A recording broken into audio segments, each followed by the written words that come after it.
it's about time to reverse this myth that has been hanging on over our heads since the end of our unfortunate civil war.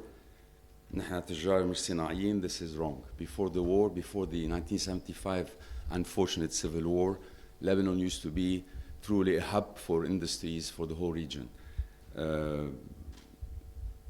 Lebanese are excellent traders, and they are outstanding industrialists. So there's no harm in being both at the same time. Your Excellency, dear Sandra, my dear friend Salim, I just need to highlight one issue. Salim is known to be always ahead of time. So we could pardon him today by being late. It's not his fault. You can be sure of that. Distinguished guests, I am truly delighted to join you at this Green Industry Finance Forum, an initiative of Unido, the European Union, and the EBRD, in partnership with our Lebanese stakeholders. This gathering comes at a crucial time, not only for Lebanon, but also for the world. It's a moment where the urgency of climate action is undeniable, and where the path towards sustainable development requires a strong commitment for financing and for long-term planning. The industrial sector worldwide is under mounting pressure to transform.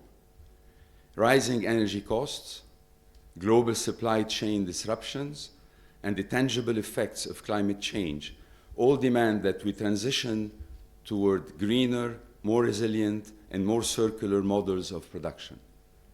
For Lebanon, this transition is not just a moral obligation, it's an economic necessity. Because every ton of waste left unmanaged, every unit of energy inefficiently consumed is a direct cost to our economy and a missed opportunity for our people, as well as a heavy burden on our environment. By embracing circular economy principles like reusing, recycling, reducing waste, and by investing in resource efficiency, Lebanon can strengthen its industrial base, create jobs, and contribute to climate action at the same time.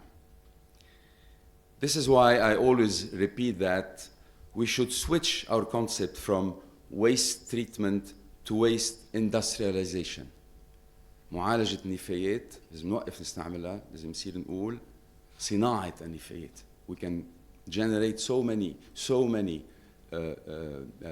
positive things for our economy, creation of jobs and products from the waste.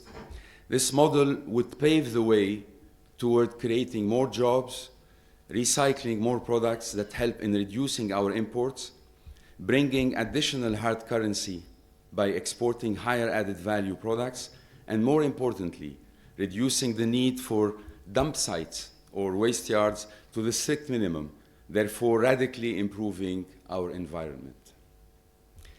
Yet we all know that the political will alone is not enough, or I should say it's never enough. Also, public resources alone are not enough. Unfortunately, these days, they are not even available. On the other hand, the green transition requires massive investment. And while there is growing investor interest and a surge of climate finance instruments globally, too often these resources remain out of reach for Lebanese enterprises, particularly small and medium-sized industries that form the backbone of our economy, like you rightly mentioned, dear Sandra. Bridging this finance gap is one of our greatest challenges, but also one of our greatest opportunities. Innovative financial solutions, risk-sharing mechanisms, and public-private partnerships are essential to unlock private capital and channel it into projects that deliver both environmental and economic returns. The good news is that we already have proof of concept. Under the EU-funded Unido 2 Circular project, we have seen pilot initiatives in Lebanese industries that demonstrate the business case for green investments.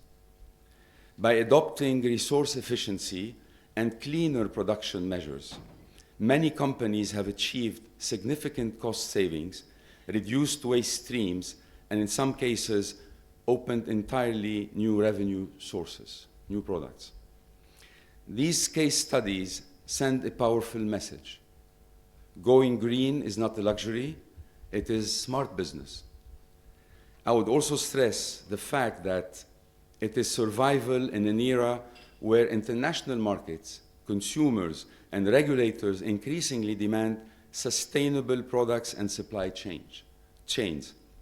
Otherwise, comes the next decade, Lebanese products will be shied away and excluded from major markets such as the European Economic Zone. We have to start preparing ourselves from now, because the regulations that are being imposed in the EU will start forbidding products that you do not use recycled material to enter their markets, and this is key for us.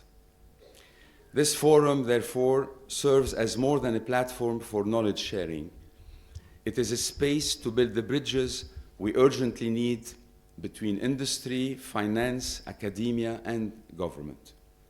We must identify and address policy, regulatory, and institutional gaps that hold back or put hurdles on investments in circular economy projects.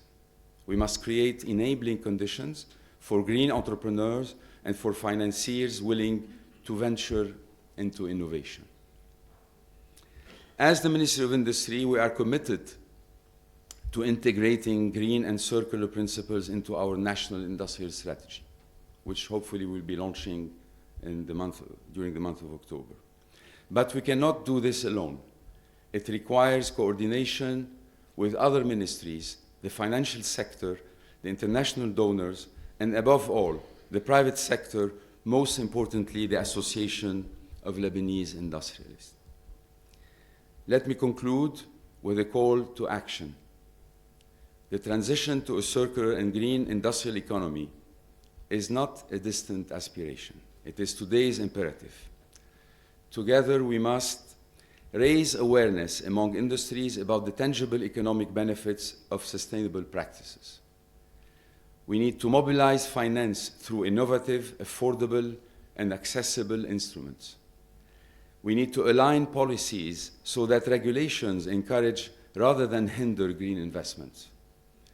We need to scale successful pilots into national programs that reach every region and every sector.